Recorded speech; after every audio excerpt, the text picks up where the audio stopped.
अभी जो कोविड के लिए वैक्सीन का अभियान जो चल रहा है उसमें हिमाचल प्रदेश ने बहुत बेहतर काम किया है और पूरे हिमाचल प्रदेश को हमने जो एलिजिबल कैटेगरी हमारी थी वैक्सीन के लिए उसको सैचुरेशन पर लाया है, यानी कि उसको पूर्ण करने की स्थिति में हम पहुंचे हैं। ये जानकारी जब प्रधानमंत्री जी को मिली है, स्वाभाविक रूप से वो इस बात को सुनकर के प्रसन्न भी थे और उनने मुझे कहा कि मैं वर्चुअली कनेक्ट होकर के सभी हिमाचल वासियों को भी बधाई दूंगा और पर्टिकुलरली जो हेल्थ केयर वर्कर जो हमारे जिनने इतना अच्छा काम किया है, वैक्सीन के अभियान को तेजी से आगे बढ़ा करके हिमाचल प्रदेश में इस अभियान को जो फर्स्ट डोज का उसको कंप्लीट किया, पूरा करने की स्थिति में उसको पहुंचे, तो उसके लिए उन्होंने कहा कि उनको शुभकामनाएं भी दूंगा, उनको बधाई भी दूंगा। और इसलिए हमने लगभग टेंटेटिव से डेट अब 6 तारीख की उसमें लगभग आ रही है। अभी फाइनल इसमें होना है, प्रोग्राम अभी कंफर्म नहीं है। जब हिमाचल प्रदेश के लोगों के साथ भी वो इंटरेक्ट करेंगे और जो हेल्थ केयर वर्कर्स जो हमारे जिन्होंने इस कोविड की वैक्सीन अभियान के लिए अपना योगदान दिया उसके लिए भी उनके साथ बात करेंगे। देश का जो वैक्सीनेशन का 100% का प्लान है उसको विपक्ष में भी सोसाइटी में भी चैलेंज किया जा रहा है और फैक्चुअली भी कुछ ऐसे गांव हैं जहां वैक्सीनेशन नहीं हो पाया है। जो टोटल पॉपुलेशन आपने लिया है उससे अधिक किया है, लेकिन इसके साथ साथ 15 लाख के आसपास जो बताया जा रहा है फ्लोटिंग पॉपुलेशन है। देखिए, जिनने विरोध करना है, जिन्होंने ऐसी बातें करनी वो करते रहेंगे। मैं एक बात बड़ा स्पष्ट करना चाह रहा हूं कि हिमाचल प्रदेश में वैक्सीन के अभियान को हमने बहुत सफलतापूर्वक जो है वो, हम ये नहीं कह रहे हैं कि भाई पूरा कर दिए कि एक भी आदमी नहीं छूटा, लेकिन हमने कहा कि उसमें उस कैटेगरी को जो एलिजिबल कैटेगरी थी उस एलिजिबल कैटेगरी को उसको हमने पूर्ण कर दिया। और हमारे हिसाब से जो हमारी कैलकुलेशन है, हमारा फीडबैक है, अब इस प्रकार से कोई गांव कोई बिल्कुल वैक्सीन के बिना छूटा है, सिर्फ मलाना छूटा था। पिछले कल डिप्टी कमिश्नर खुद वहां जाकर के आए और आकर के वहां पर अभियान उसको जो है वो उसको पूरा करने के लिए वहां पर उन्होंने वैक्सीन के अभियान को पूरा किया। और उसी तरह से अब हमारे पास हिमाचल प्रदेश में जो एक हमारा बंगाल बचता है, बड़ा बंगाल, वहाँ नंबर ज्यादा नहीं है, बहुत कम नंबर है वो, वहाँ वैक्सीन पहुंचाने के लिए थोड़ी कठिनाई आ रही है। और वैक्सीन पहुंचाने के साथ साथ में वहाँ पर इसके लिए भी कठिनाई आ रही है, जो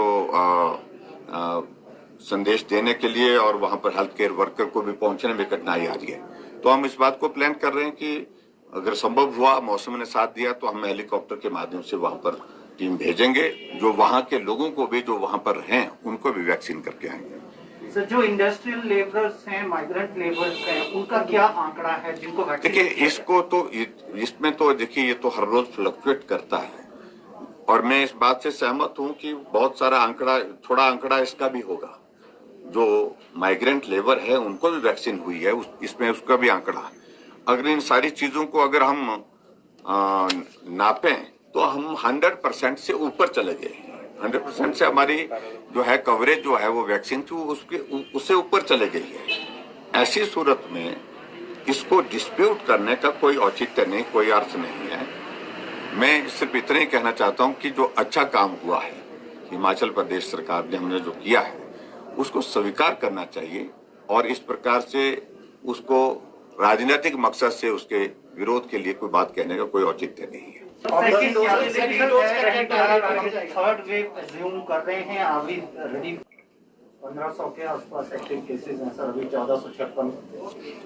नहीं, देखिए, एक चीज तो आप लोगों ने देखी होगी कि हमारा एक स्थिति में यह आ गया था, 800 केसेस से बढ़कर के हमारा 2700 से ऊपर चला गया था।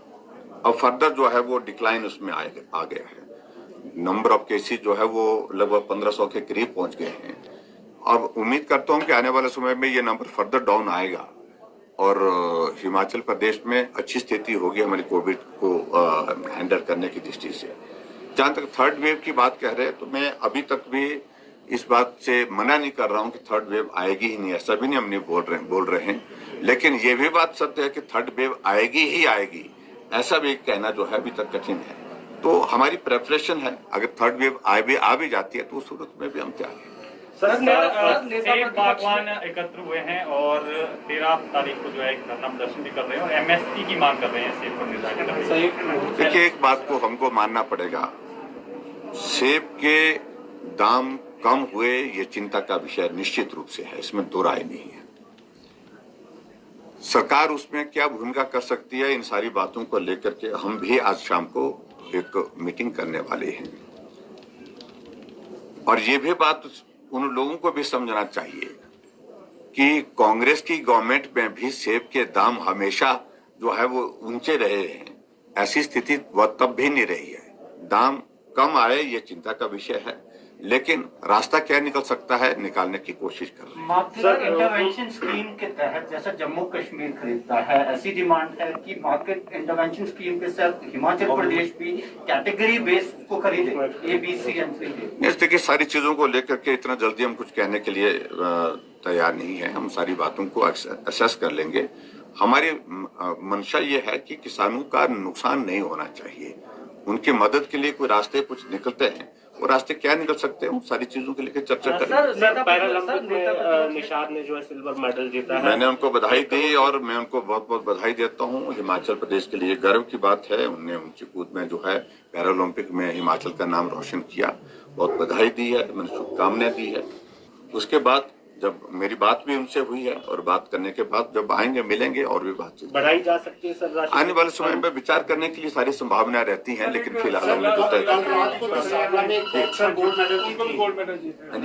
कल रात बॉक्सर है एक तो हिमाचल की सांगा से गोल्ड मेडल, क्या उनको भी इसी तर्ज पर दिया जाएगा? निश्चित रूप से अब वो किस कैटेगरी में इसमें आ रही है, वो सारी चीज को लेकर के थोड़ा हम एग्जामिन कर रहे हैं, लेकिन निश्चित रूप से उनको भी मैं बहुत बहुत बधाई देता हूं और इस पर भी हम विचार करने के लिए खुले मन से तैयार हैं। नेता प्रतिपक्ष मुकेश अग्निहोत्री ने एक पत्र लिखा है प्रदेश के लोगों के नाम। उन्होंने कहा कि महंगाई जो है रोकने में सरकार नाकामयाब रही है और जो काम होने चाहिए थे महंगाई को लेकर वो नहीं हुए हैं। एक पत्र सर उनकी तरफ से जारी हुआ। जिनको वो पत्र लिखा होगा मुझे लगता है कि मुझे मालूम नहीं, हमें तो प्राप्त हुआ नहीं है, लेकिन आने वाले समय में जब ये पत्र प्राप्त होगा तो पता करेंगे क्या लिखा होगा।